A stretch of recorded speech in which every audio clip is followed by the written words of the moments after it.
I just want to remind everybody again to we have a lot of participants today, and I'm going to do my best as the host from the control module to keep everybody muted. But the more that you can kind of monitor yourselves and mute your own device will be greatly appreciated by myself. We are very excited and grateful to have Dr. Rosina Fawzia al-Rawi with us today. Fawzia holds a doctorate in Islamic Studies. She completed her Arabic, Islamic, and ethnological studies at the universities of Vienna and Cairo. She then spent 12 years in Jerusalem, where she brought up her children and worked at the Institute for the Promotion of Palestinian Agriculture and at the University of Jerusalem, while deepening both her theoretical and practical knowledge of Sufism under the guidance of Sidi Shaykh Muhammad Al-Rifai. She's been living in Vienna with her husband and her 3 children since 2001. She's published several books in Arabic, German, English, and French, and her book, The Divine Names, the 99 Healing Names of the One Love, is considered by many to be an indispensable resource to understanding the depth and the beauty of the qualities of Allah. It's a book that reveals the Sufi teachings of the heart in ways which are both subtle and profound, and I recommend it to everyone. We are very, very happy to have her with us today. Her topic today is Surah al Ikhlas. Fawzia, welcome, and thank you for being with us today. Thank you so much. Thank you. Peace be with you. Assalamu alaikum. It is always an honor and a delight to be able to talk about different topics. And this time I would like to talk about a surah. I think almost everybody knows after the Fatiha. It's the second surah that one learns by heart, and it is called Surah al Ikhlas, the sincerity. Surah al Ikhlas is one of the shortest surahs in the Quran. It consists only of 4 ayats, yet it sums up the essence of the religion of unity and oneness. Allah is one, and there is nothing comparable to Him. The surah, as you all know, I will say it in Arabic and I will then translate it into English. It is Bismillah ar-Rahman ar-Rahim. Qul huwa Allahu ahad, Allahu samad. Lam yalid, wa lam yulad, wa lam yakun lahu kufuwan ahad.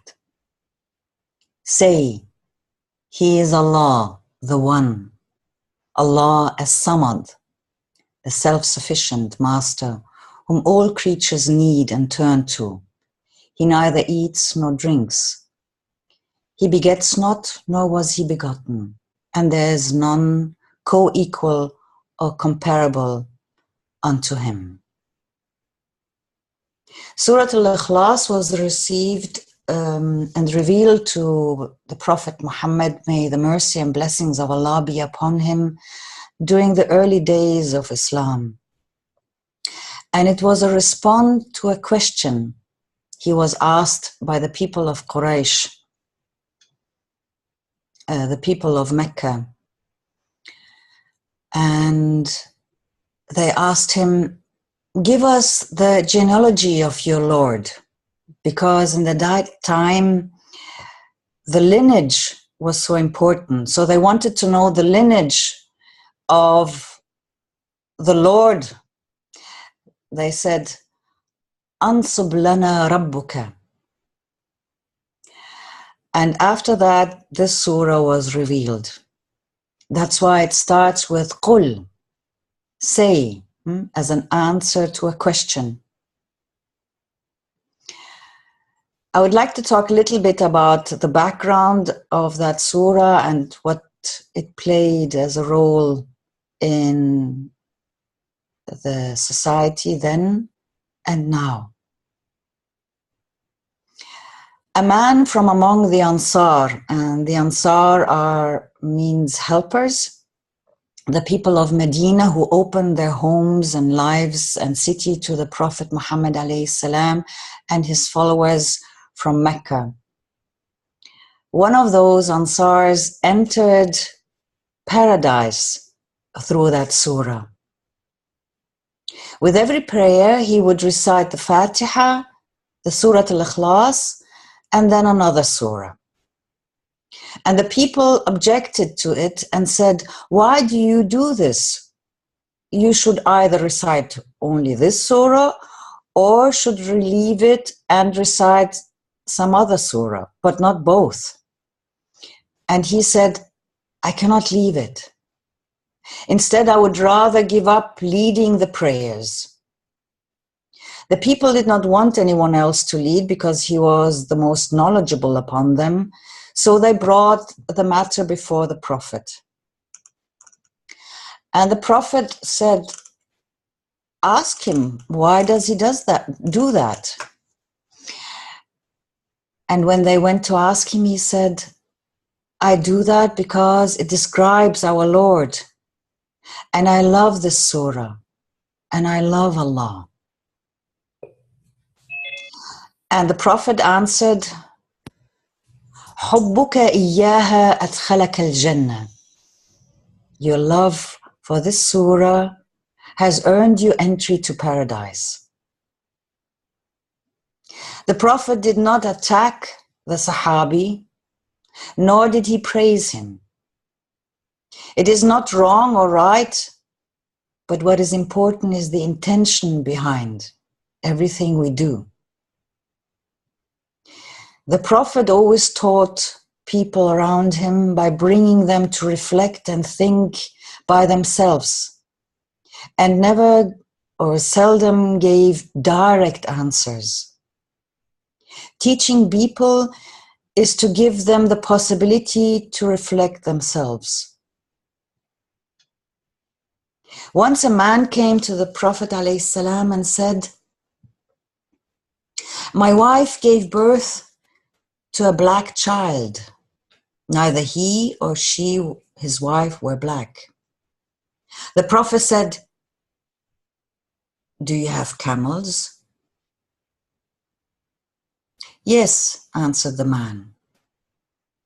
What color do they have? He said, they are reddish. Then the Prophet asked, is there also a black one upon them?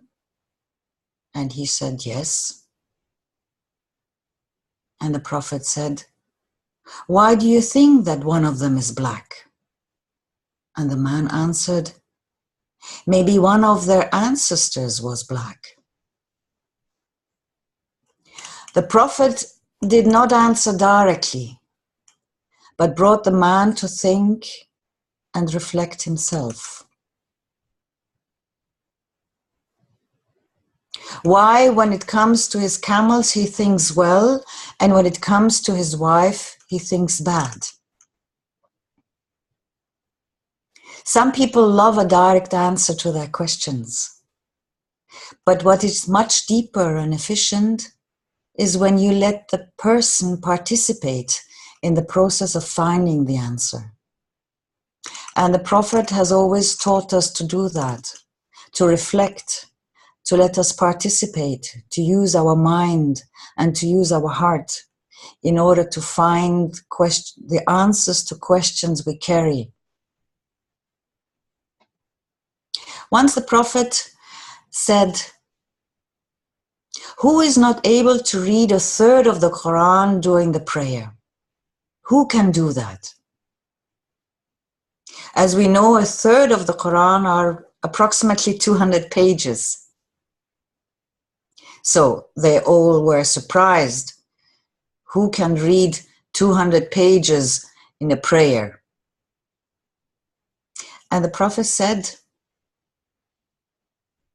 قُلْ هُوَ اللَّهُ أَحَدٌ تَعْدِلُ ثُلُثَ الْقُرْآنِ.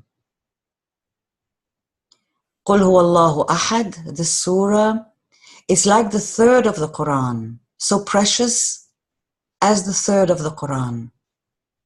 It does not replace, but it is as precious. It is like if you make the Hajj as a child, it does not take away your duty to do it as a grown-up, but the reward stays. A man once recited the whole night Surah al Ikhlas. He is Allah, the One.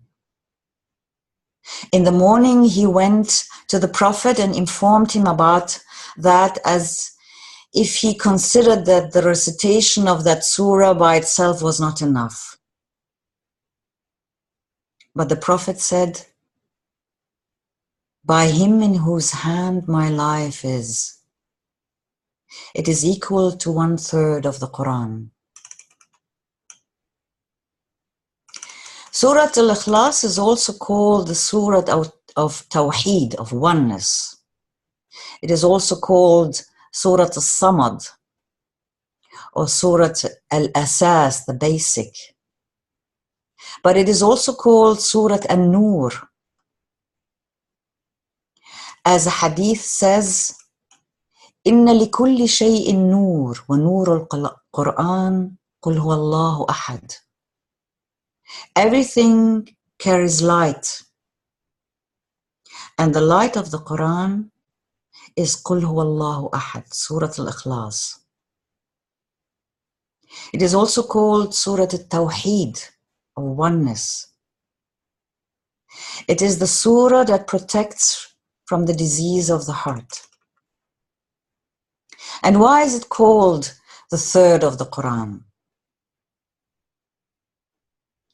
Because we can divide the Quran into 3 parts.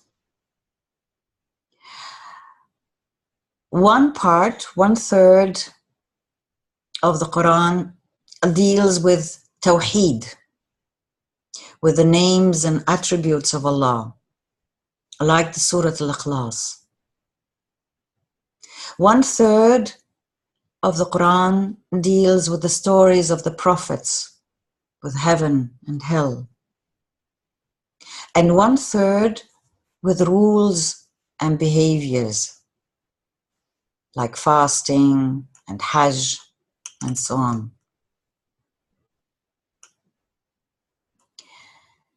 Surah al Ikhlas proclaims the oneness of Allah, and this concept is represented in the first ayah.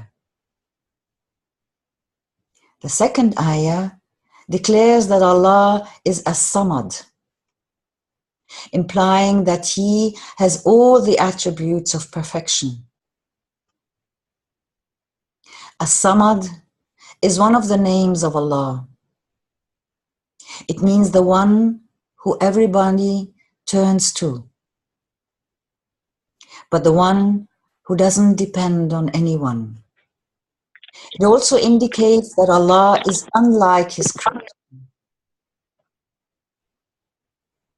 The third ayah describes that He was not born, nor did He give birth. And the last ayah declares that Allah is beyond comparison. Surah al Ikhlas directly supports the Shahada. There is no true deity but Allah. Surah al Ikhlas is an affirmation of Allah's oneness, and as such, it negates all forms of polytheism and idolatry. It puts in our hearts the absolute belief that Allah is one. Worship Allah alone.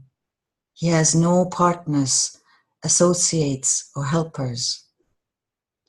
Worship is direct, and directly solely to Allah. For He is the one source we all belong to and we all return to. Inna lillahi wa inna ilayhi raji'un. If Allah is no more your goal, then you start searching for other goals.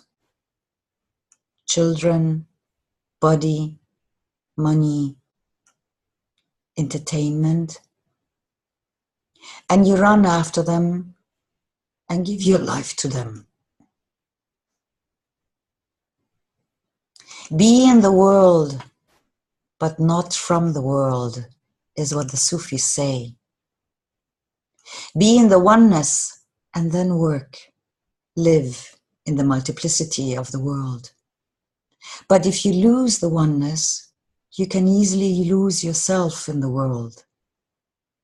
Then you stop reading the symbols, the signs that inspire you and enlighten your heart. Surah al Ikhlas gives us the strength to be free. To be free of fear and to be free of greed. In Surah al Ikhlas, one verse explains the other. Who is Allah? Qul is the answer. Say, speak, teach and spread it beyond the people. There are 5 surahs in the Quran that start with Qul. Surah al-Jinn, al-Kafirun, al-Ikhlas, Falaq, and Nas. Qul huwa Allahu ahad. Huwa is a pronoun of respect. Allah is mentioned in the Quran 2,846 times. Allah is the uniting name for the attributes and qualities and names of Allah. Al-Ism al-Jami', as you say, the one that unites all qualities. And Allah has taught Adam all these names. He taught him to see and know al-Latif in the water and the wind, and to see al-Muqit in the corn as one of our basic nourishments. And he taught us to see al-Wadud as the creator of the flowers and the fruits. And he taught us not to fear poverty, because there is the existence of Al-Ghani. So when we say Allah, we say and repeat all qualities, and we unite and bring us together with our source.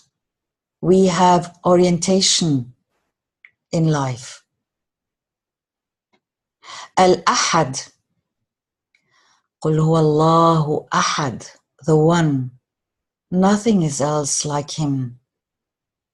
Nothing like him, no one to compare. He is merciful, and there is no one merciful but him. All mercy in this world comes from him. There is no existence but him, no doer but him. Existence and deeds come from him. All that is taught in Surah al Ikhlas. No more fear of everything, no more reliance but on him. Surah al Ikhlas takes away the fear because we have the orientation. We know that everything comes from Allah. And it makes us free because we rely only on him. He is the wise, no one else but him. He is the just, no one else but him. Opening the heart to this knowing, we become free. We are no more slave to our fears and greed. As you say in Arabic, rahba and raghba. Fear is rahba and greed is raghba. When you see Allah in everything, a sakina, a peace enters your heart. For it is the key to happiness to see Allah in everything. This gives us izzah. Izzah means dignity. Izzah means generosity. This gives us izzah, allowing you to grow beyond the separation, the worries and the greed of the nafs. Al-Aziz gives us dignity, generosity, and wisdom. The eye sees many partners to Allah, but if the eye of the heart opens, you see only the Ahad. Then you surrender more and more, you're widened and deepened, and you long to come close to Him. This is Ahadiyya, this is oneness. And by that, your love for His creation grows. The closer we come to Allah, the more we can widen our heart till it can take in almost all of creation. We become merciful to the young and respectful to the old.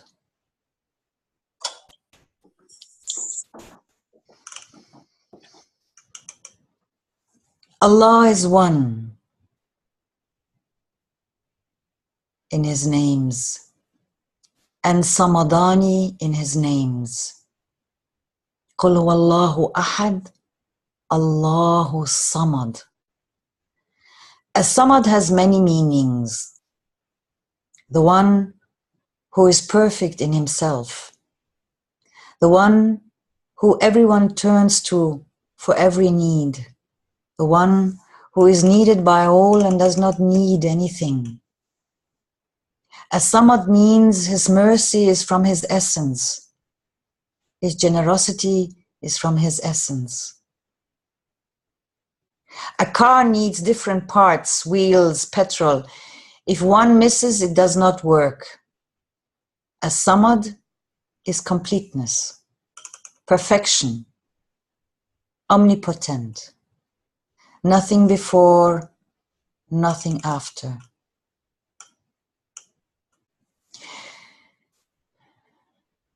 Just like people, we can say to a person, he is Kareem, generous. And there's the divine name, Al-Kareem. So people and things can share the name with Allah, but they do not share the meaning. That is the difference, that we can give to people the quality that we know from the divine names, yet although they share the name, they cannot share the meaning. This only Allah can.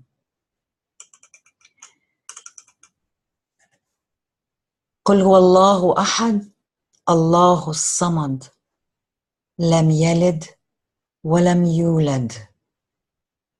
He begets not, nor was he begotten. Means there is no before and no after. And this means he is the Ghani. قل هو الله أحد الله الصمد لم يلد ولم يولد ولم يكن له كفوا أحد. And there is none co-equal or comparable unto him. He has no counterpart. The whole surah is actually a consequence to Al-Ahad, the one. So if the question comes, who is Allah? The answer is, say, who Allah? He is Allah. Man Allah? Who is Allah? Allah is the Ahad, Who is Al-Ahad? It is the As-Samad. Who is As-Samad? The one who does not beget, nor was he begotten. Who is the one who has not been begotten, nor was he begets not, nor was he begotten? The one الذي لم يكن له كفوا أحد.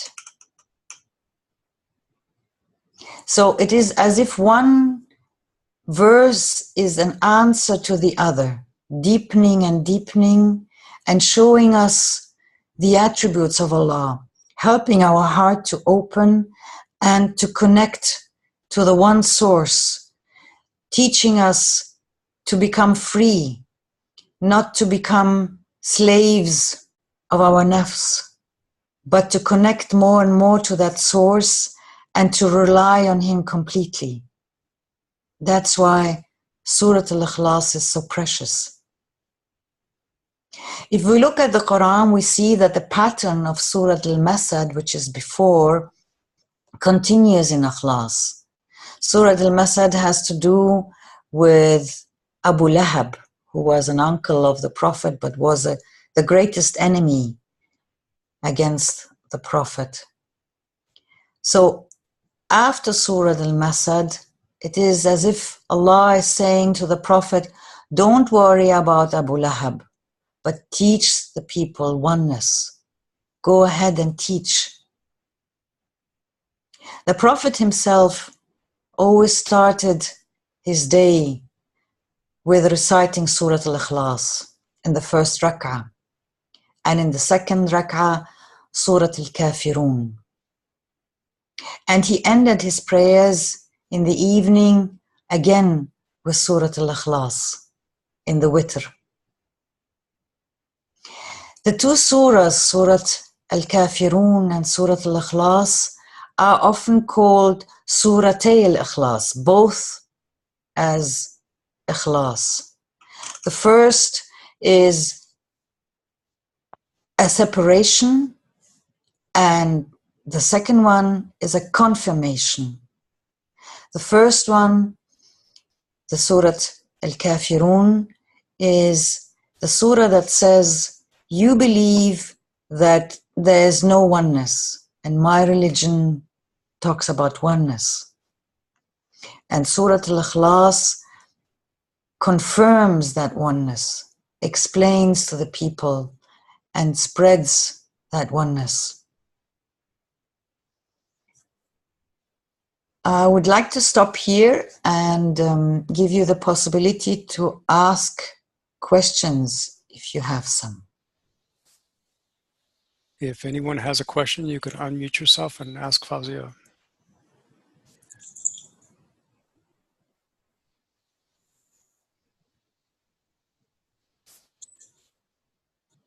If you're on a phone, hit *6.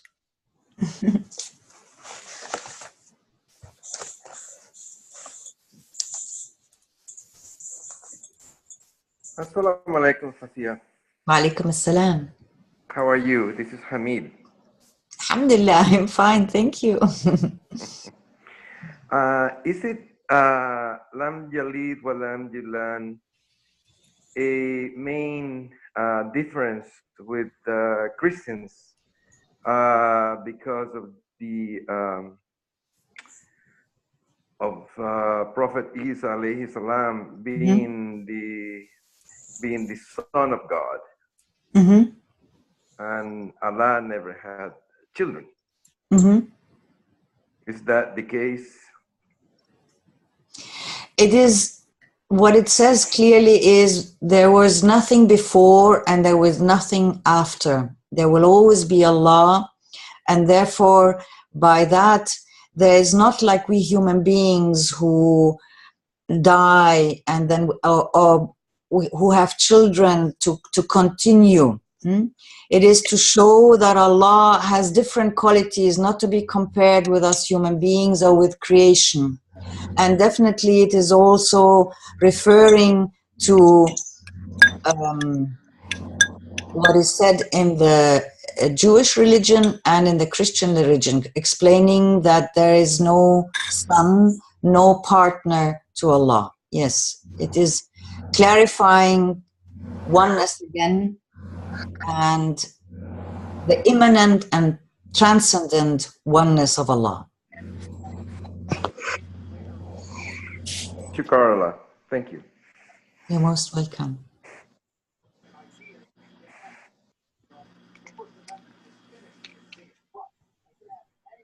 Anyone else who has a question that they would like to ask?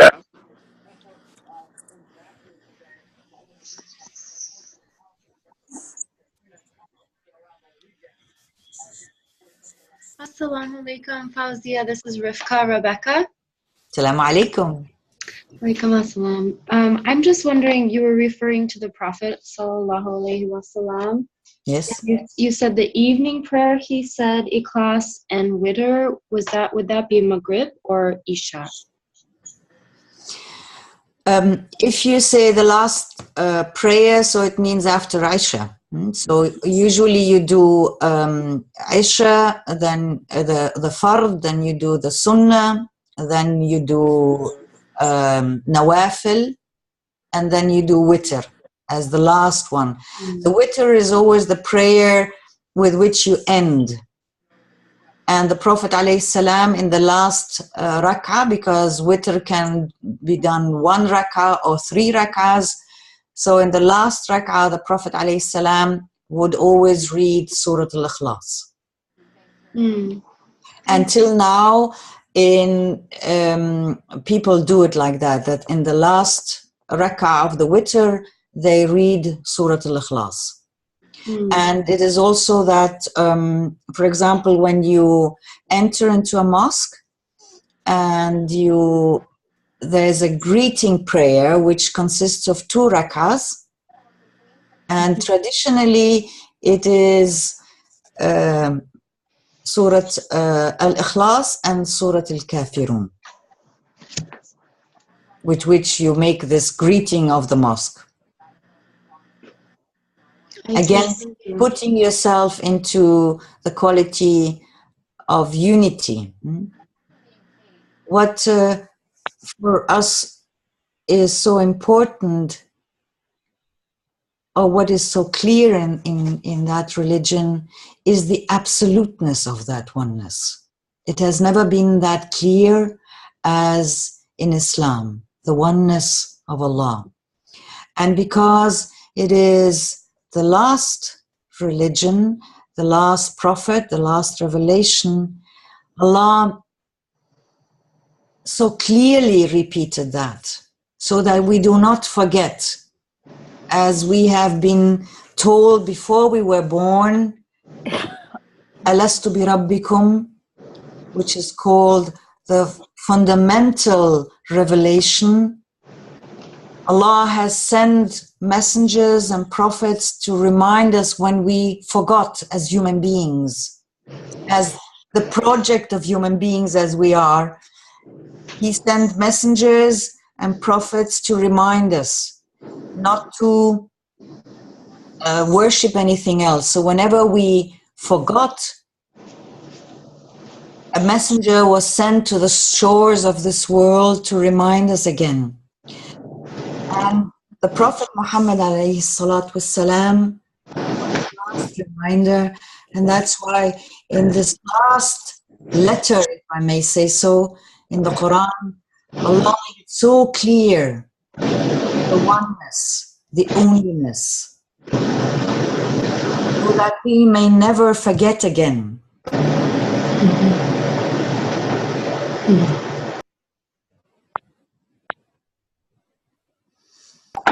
Thank you very much. You're most welcome.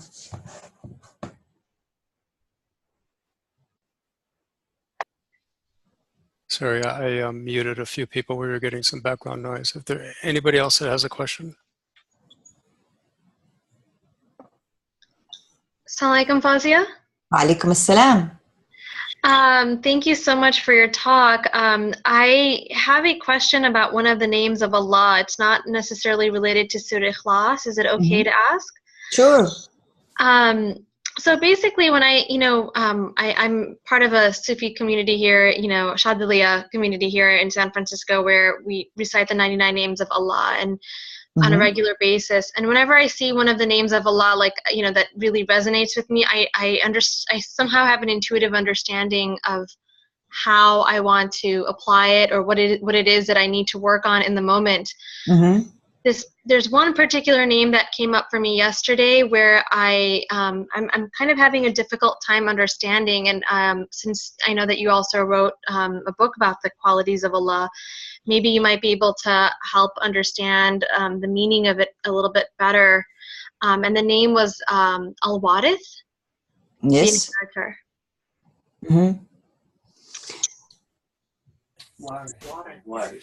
Al-Warith. Yes. From heritage. Yes. Yes. The name Al-Warith is connected to us human beings very strongly. When we come to this world, we are here to take care of it. We have been given this world to take care of the plants, of the animals, of the human beings, and by taking care of them, to read and understand and see the symbols. So the world was given to us to actually remind us in the most beautiful way, in the quality of harmony and beauty of Allah. But at the same time, the world distracts us. It's a world, it's very beautiful, it keeps us busy, we need to work to survive, and so on and so on. So the world can also be an enemy, because it distracts you from that which actually it should remind you.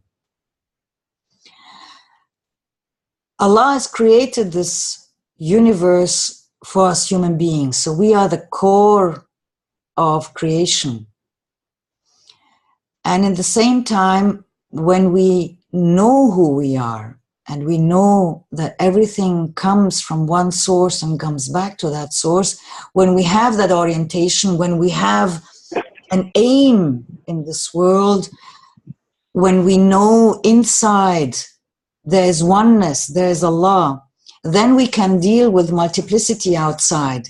And then we become the ear of Allah and the eye of Allah, because we are completely inspired by Him. And then we can take over the heritage He has given us, and we can give it down to people. And we know that everything comes from Allah and goes back to Allah. So He is the one who inherits everything. Also, what we leave behind, the harmony or the disharmony. As a Sufi, we are asked to bring beauty and harmony into this world, and to leave the world more beautiful than when we came to it. This is actually the task of a Sufi, is to make the world more beautiful than when we came to it. And making beauty is actually understanding the beauty that Allah has given us. We carry in us an immense beauty. We are beauties covered in skin. We are stars, we are light covered in skin. And the problem is, when we are in this world, that we associate ourselves with the outside form, with the skin, and we forget the stars and the light we carry inside. Warith is also connected to the word Khalifa. Khalifa is the vicegerent of Allah in this world. That means we human beings can bring harmony and disharmony into this world. But when we deepen and see the signs and the symbols in the heaven, in nature, And in us, if we learn to read, that's why the Quran starts with the words Iqra, read. It doesn't mean only read with your eyes, but read with your ears, read with your heart, read with your whole existence. Read to understand the deepness and to connect the seen and the unseen world. There was once a time where we were embedded completely into nature. And we felt as human beings as being part of nature. We had the feeling that just as thunder was moved by a power, also our hand and our head and our whole life was moved by a power. We were embedded completely into nature. Then Allah brought us to start to think. And by thinking, we had a distance to nature. We had suddenly an awareness of ourselves, an I awareness. Suddenly, a nafs, an ego was created. The ego is created by thinking. The next step that Allah wants us to do is to come freely into connecting again with the unseen. When we were embedded into nature, we naturally knew that there are beings, unseen beings in all creation. Now Allah wants us to, with our awareness of ourselves, to go again and to unite heaven and earth. When we are able to unite heaven and earth, we go into the heritage that Allah has given us. We then can again bring the unseen and the seen together, the heaven and the earth, the inner part of us, the light and the skin. And it is that balance between the inside and the outside that Allah asks us to do. Allah does not want us to separate ourselves in a little room and meditate. No. Especially for a Sufi, meditation means to be in the middle of life. The Shadhiliya school is a school that actually accepts only people who are living in life, not far away from life, who are contributing to society, who are going into the world and bringing beauty and harmony to the places where it's needed. So this is al-Warith. Thank you. You're most welcome.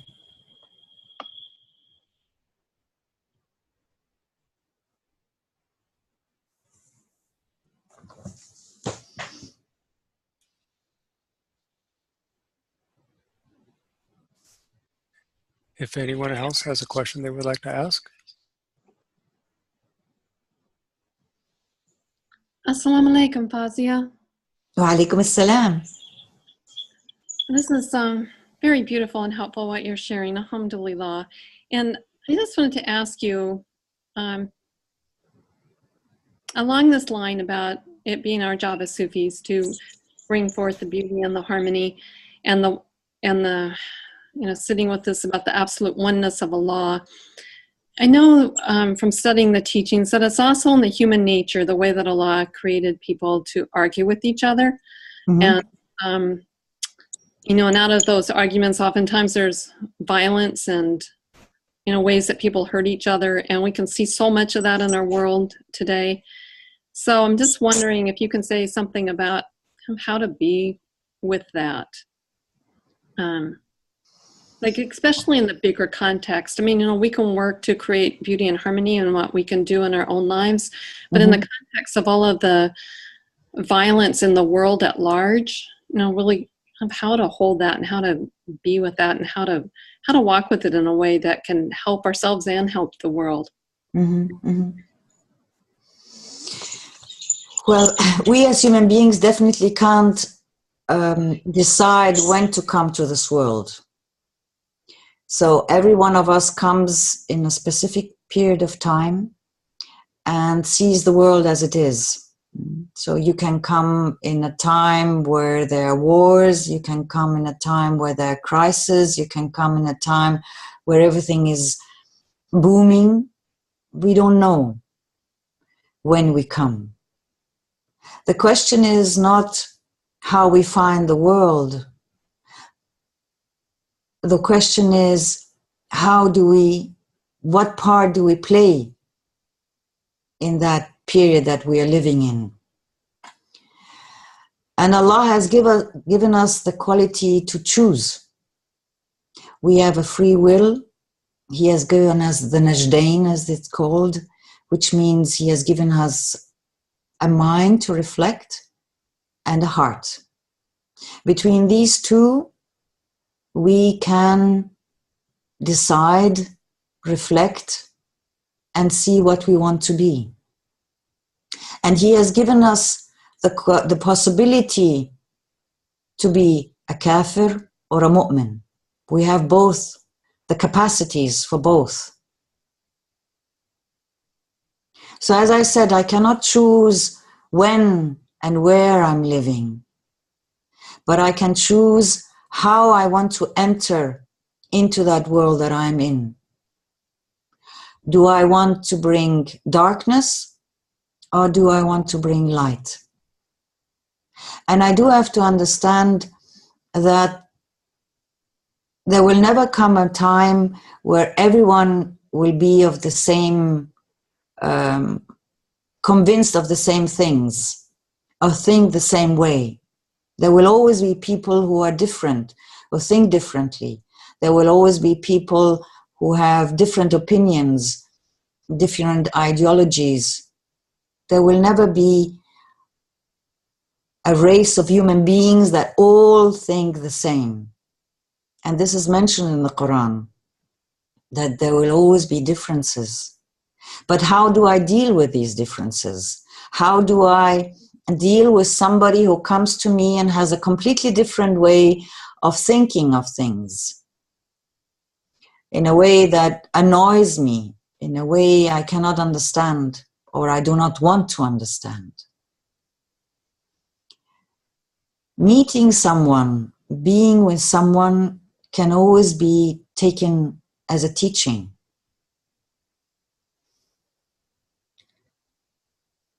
When I meet someone and I know that whatever happens comes from Allah, then I can be there without fear, because I know it comes from the Beloved.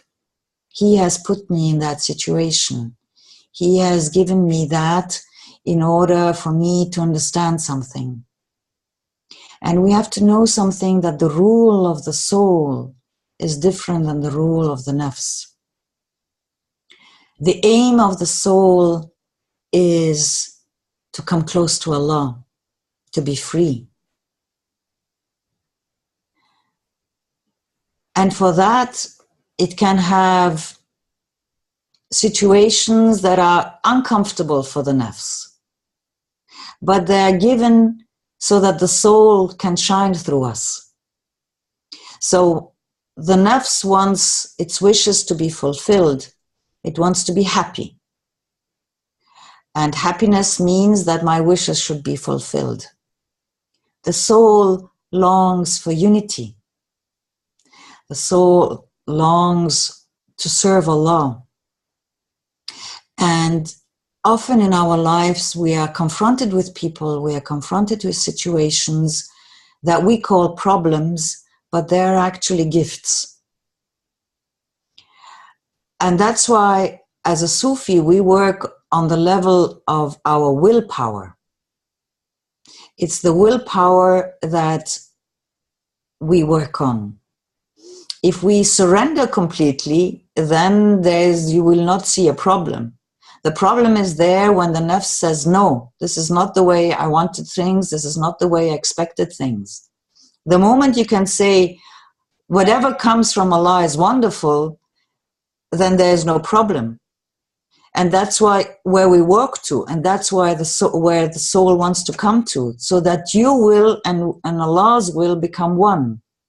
This is the whole process that starts with life, And we are slowly, from the first moment of life, we start slowly walking towards death. So all of life is actually a preparation for death.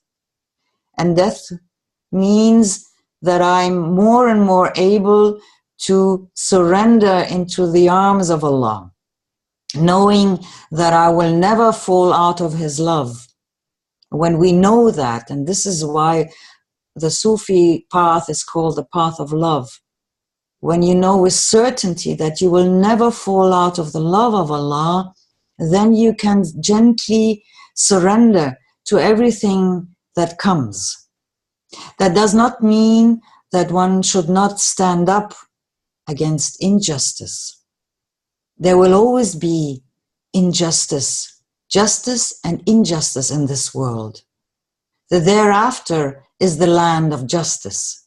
Here in this world, we will have justice and injustice. And also here, it is for us to stand up against injustice, because there is no freedom without justice. So the process of coming closer to Allah is a process of freedom and justice. We can sometimes stand up and fight against it. Sometimes we only have the capacity to talk against it. And sometimes we only have the capacity to be with our heart against it.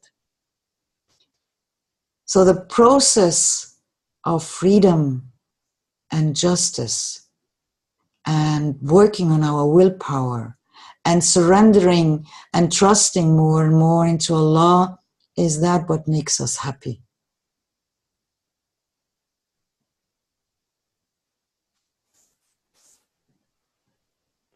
Alhamdulillah, thank you. Thank you.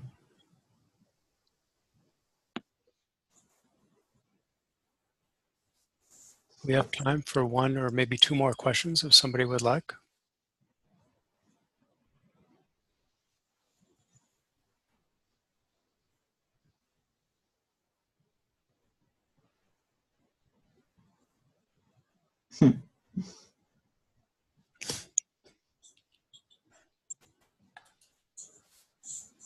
Assalamu alaikum. Wa alaikum assalam. My name is Latifa. Thank you, alhamdulillah, for this teaching. In Surah Baqarah, the last ayah where it says, Allah does not burden any soul with more than it can bear. Mm-hmm. I pondered this and asked some teachers about it, but I wonder, does that statement include like the mess you make on yourself? Like Allah does not burden any soul with more than it can bear, but does that also cover like what choices I make? And I say that to myself all the time. Well, Allah will not give me anything more than I can bear. But then I wonder, well, is Allah giving this or am I giving this? لا يكلف الله نفسا إلا وسعها. Yes, Allah does not give us more than we can carry. This is true. But Allah also asks us to cooperate with Him, to come into a dialogue with Him. It is the dialogue between Allah and you. Now, usually we have a dialogue in our heads with ourselves, or we have a narrative way of thinking. Whatever happens, we try to say the story in our head as if we're telling it to a third person. And usually we decorate it a little bit more than the reality is there, so it looks a bit more exciting. But what Allah asks us, and He continuously asks us, is to come into a cooperation with Him, to become part of His community. And the community of Allah is the community of mercy and love. There is only one community in this world that goes on the path to Allah. It is the community of mercy and love. So the cooperation between the deeds I do and my cooperation and my opening to Allah for His inspiration, for His guidance, is the two things. It's, if I may say so, not only Allah, and it is not only human beings. It is us with Him together.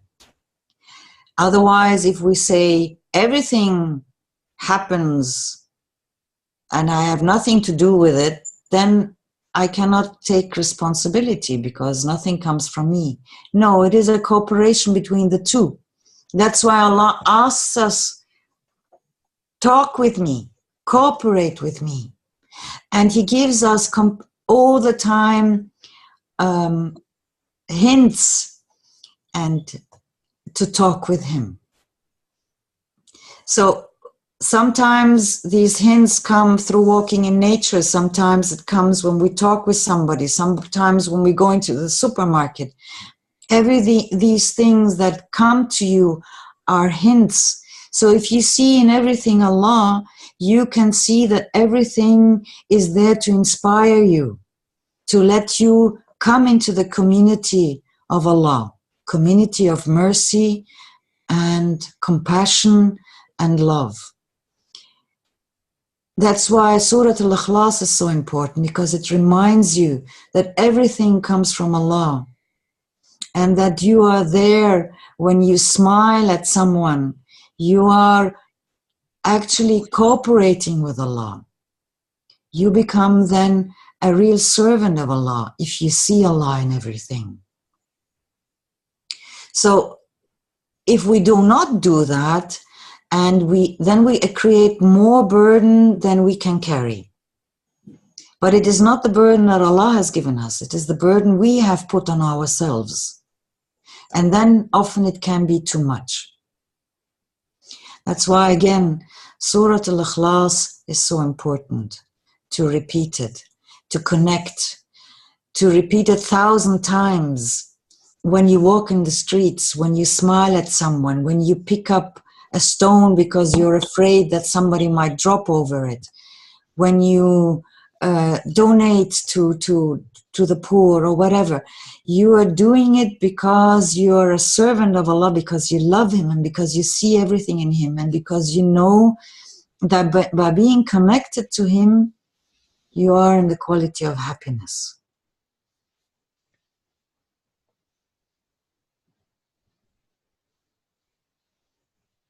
And sometimes we drop out of it so that we fall into it again.